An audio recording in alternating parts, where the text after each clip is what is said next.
Have you ever noticed how quiet the world becomes when the obligations fall away? The meetings, the rushing, the constant need to prove something. Then one day, you look around and realize, it's just you. You and the life you've built. For some, this silence can feel like loneliness. But for others, it becomes something else entirely. A kind of emotional freedom they never expected. Let me tell you a story. A woman named Marian. She turned 70 last year. For most of her life, she was a caregiver to her children, her parents, her husband. She always came last on her own list. Then something changed. After her 70th birthday, she said, I realized I didn't need to be anyone else but me. She stopped worrying about disappointing people. She stopped pretending she had energy she didn't. And for the first time, she began painting again. Her mornings slowed. Her thoughts deepened. Her boundaries sharpened. It wasn't rebellion. It was clarity. And she isn't alone. Many people in their 70s say the same thing. I feel lighter. Not in body, in spirit. Why is that? Why does emotional freedom often bloom at this age, after a lifetime of duty, achievement, and effort? That's what we're exploring today. Because aging isn't just about wrinkles or retirement. It's about releasing everything you never needed to carry, and stepping into the most authentic version of yourself. Let's look at how some of the world's great thinkers explain this shift, and what it can mean for you. Let's take a deeper breath now, and bring in the wisdom of those who've spent lifetimes exploring the meaning of life's later chapters. Among them, one name shines like a lantern in the dark: Carl Jung. Jung believed that the first half of life is about building a career, a family, an identity. But the second half? That's about deepening. It's about moving inward, toward the soul. And in his view, it's only in this later stage that we have a real chance to become whole. Jung didn't see aging as decline. He saw it as a journey back to our truest self, the self we couldn't fully know when we were busy proving, earning, or pleasing. He described this process as individuation, a lifelong unfolding where our inner world becomes richer, more reflective, and deeply meaningful. Similarly, Erik Erikson, another psychological giant, mapped out 8 stages of life, and the final one is especially powerful. He called it integrity versus despair. In this stage, we look back over our lives and ask, did it mean something? Did I live it well? If the answer is yes, even with the mess and the mistakes, we feel a deep peace. A kind of soul-level exhale. That's integrity. That's wisdom. That's freedom. But if we avoid this reflection, if we let regret or bitterness take root, we risk falling into despair. The difference isn't in what happened to us, but how we hold it.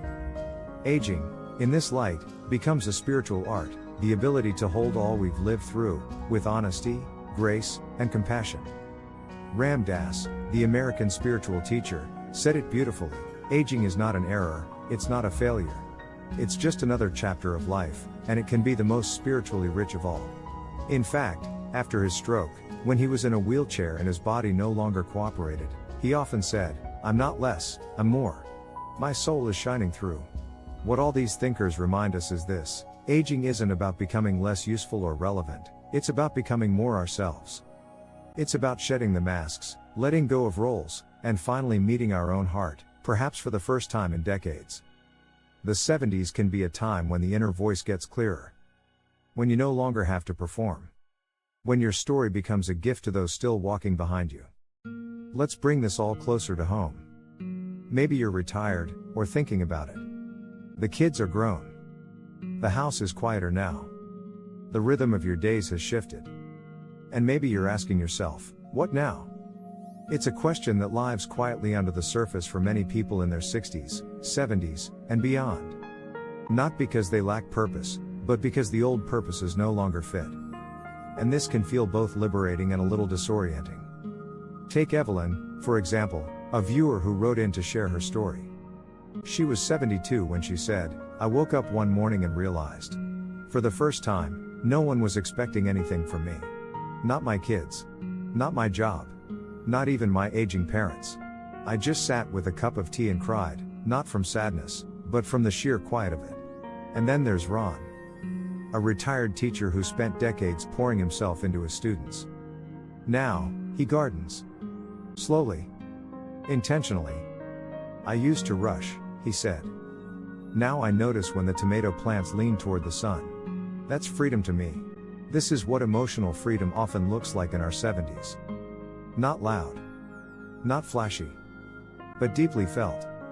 It's the kind of freedom that doesn't need to be proven. It just is. There's also the beauty of release. Many in their 70s speak of letting go, not just of roles, but of guilt, comparison, or old resentments. That friend you always felt second to? You might now feel only tenderness toward her. That mistake you made as a parent? You may finally understand that you did the best you could with what you had. Emotional freedom isn't just about peace, it's also about honesty. You're more likely now to say what you mean, to stand in your truth, to walk away from drama. You've earned that clarity. And people around you may actually find comfort in it. The irony? While society often sidelines older adults, you may be discovering a kind of strength that wasn't available in your younger years. You're more grounded. Less rattled. More able to live from the inside out. You might not need the same validation you once did, because now, the validation comes from within. That's the soul maturing. That's the wisdom emerging. And it's incredibly valuable, not just for you, but for the world. People younger than you need to see what aging with soul looks like. Your life is a lighthouse, whether you know it or not.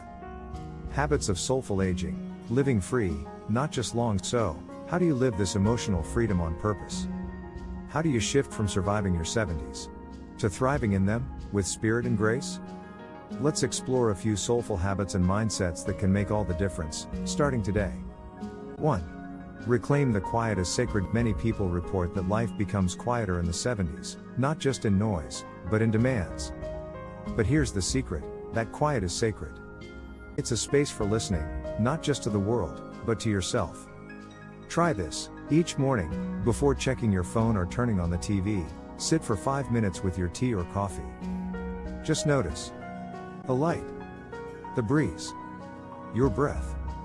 This isn't a productivity hack, it's a spiritual one. Stillness is where inner wisdom begins to speak. 2. Practice selective caring. No longer have the bandwidth, or the need, to care about everything. That's not selfish. That's wisdom. Make a short list of what really matters to you now. Maybe your health, your spiritual practice, a few close relationships, or mentoring others. Let the rest go. You're not here to carry the weight of the world anymore. You're here to carry light. 3. Keep a wisdom journal. You have a lifetime of insight, but do you write it down? A wisdom journal is a simple practice where you jot down truths you've lived, not just learned. For example, it's okay to outgrow people. Silence is often the best answer. Joy can be ordinary, and that's enough. You can leave this for your grandchildren, your friends, or no one at all. The act of reflecting makes your inner world feel more seen, even if only by you. 4. Embrace soulful movement. Exercise doesn't need to be about weight loss or muscle tone anymore. Let it become about flow, presence, and self-love. Tai Chi, gentle yoga, walking while listening to birds, gardening with bare hands in the dirt. These are not just physical acts, they are ways to be in your body with kindness, rather than demand. 5. Find something to bless every day. This may sound small, but it's powerful. Each day, find one thing to silently bless. The mail carrier. A memory that once hurt but now feels tender. Your own aging hands. This quiet practice builds emotional freedom, because it invites you to engage the world with gratitude, not just reaction. It reminds you, you're still a source of love, not just a receiver. 6. Speak your truth, even softly. You may not want to argue anymore, but that doesn't mean you can't express what matters. You've earned the right to speak gently and honestly, especially in a world that rushes to speak loudest. Try saying, "Here's what I know now." Or "I used to feel differently, but age has changed me." These are phrases of power, not passivity. Because the truth is, your 70s are not about giving up your voice, they're about finally using it to say what matters most. As we come to the close of this conversation, I want you to remember this: aging isn't a slow fading away. It's a deepening, a peeling back of layers, revealing who you truly are beneath the noise and the expectations. Your 70s can be the most emotionally free years of your life. The years when you no longer need to prove yourself or chase approval. When you have permission to prioritize your peace, speak your truth, and savor the quiet joys. Think of your life now like a river, calm and deep, flowing steadily, shaped by everything it's encountered, but moving with grace and purpose. You're not defined by the past or even the future, you're fully here, fully authentic, and fully free. If this message resonates, if you feel a spark of hope or comfort in the idea of soulful aging, please subscribe to Golden Shield. We're here to walk alongside you, sharing stories, tools, and gentle wisdom to support your journey with purpose, health, and emotional freedom.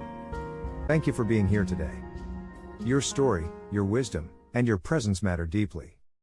Take a moment now to breathe in that freedom, it's yours.